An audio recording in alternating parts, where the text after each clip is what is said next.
Hey painting! It is Mrs. Williams again. Welcome to week 5 of our painting class. You guys have been doing so well, and the quality of painting is just so far above and beyond what I ever expected. You guys have been doing so great. This week I decided to give my freshmen a chance to shine on the rainbow wall, so I am sorry. Your color wheels and your color charts looked amazing. We just gotta let the wealth shine now and then. All right, this week we are going to be sketching 5 new prompts as usual. They are artist choice. You guys get to decide. With October coming around, eventually we'll hop into Inktober or have a ink month focused around ink prompts. Maybe I'll give you some spooky prompts that we can follow, drawing a different zombie every day, drawing a witch every day. We'll see if you guys want to follow those or instead you want to do what you've been doing and go on your own way. This week we're also going to complete an artist spotlight again for 10 to 15 minutes ish, and we're going to continue to master some art skills, learning how to do a flat wash with watercolor and creating some cool gemstone art. All right, here are the instructions for the sketches in case you're new to online learning. Welcome to Mrs. Williams' class, and this will tell you what ish I'm looking for when it comes to sketchbooks. This week is a sketchbook check, so be prepared to turn in not 1, but 2 weeks worth of sketches. So I'm going to be looking for 10 whole sketches on Friday. All right? Okay. Here, in case you're new again, here is an instruction on how to do the artist spotlight. You guys have been choosing really fun artists, and I'm so glad that most of you are rating them around the 7 to 10 range. I understand that some artists may not be your jam. When I was your age, I hated Pablo Picasso. I thought he was a quack, but as I've grown up, I've learned to love his art, and I'm so glad that I kept him on the back burner, and he was a name that at least I knew about. So when I was ready to appreciate his art, it came a lot more readily for me. But it's okay if you guys see an artist and you do a Freaky Friday on them and you hate them, that's fine. I am expecting there are 140 some odd artists on this list. There are going to be a couple that aren't going to be your cup of tea, and that's okay. That's what I'm expecting. All right.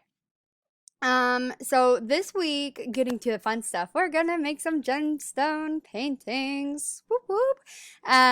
This is sort of like the intro to art version of Shattered Value, but to me, I find it to be much more satisfying, a little bit more fun, and a little bit more random.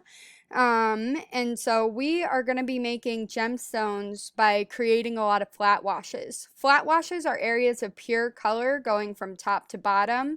And we're going to be making some dark shades, some light shades, so you guys know how to keep a solid color for your entire gem stone area that you may be working on. This is all the supplies you're going to need for the project right over here. And so before you start, make sure like you have everything ready near you. You are going to need to transfer this week. If you cannot print an image out, I will allow tracing over the screen as best as possible, but the watercolor paper is so thick that I would definitely recommend transferring over tracing because the brightness of your Chromebook screen or tablet screen may not be enough. And some of us are using our phones, and that's just another sticky ordeal. Anyway, okay. So this is what final examples we're going to be looking for. You're going to be able to transfer the different sections of the gem into your paper. So don't worry about drawing this. It's mostly going to be a flat wash assignment. And a flat wash, again, is keeping the same color for the entire area you're painting in. I want to see you painting in tiny, cute little sections that look the same throughout. So if you say this section is going to be a dark purple, it better be dark purple for the entire section. If you say this one is going to be light pink, it's going to be light pink for the entire section, so on and so forth. And so in Google Classroom, there is a tutorial for how to do a flat wash, another video by yours truly. There is going to be a packet of your gems, and so something for you to transfer. That's going to be in the week 5 Monday, so you can see that Here we go. And they're just the outlines that you can transfer. They're already cut down to your 6x9 watercolor pieces, so they're ready to print and transfer, essentially. They're ready for you. And you can pick any of these gems. Bonus points if you can do it to make it look like your birthstone, and I've included those on Google Classroom as well. Some mistakes that I see is kids not using their full value scale. You don't have to make one for this assignment, but I do want you to use multiple values. So I want to see some darks, some mediums, and some lights all through your gemstone. That's how it's going to look as good as possible.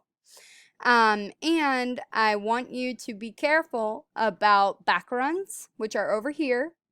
That's from not cleaning up your bead, and I'll go into that in the flat wash video. And trying to revisit an area with a wet watercolor brush, resulting in bubbles or bald patches, as I might call them. So I want you to avoid those. If that means you need to practice on the back of your paper first before jumping into your final piece, so be it.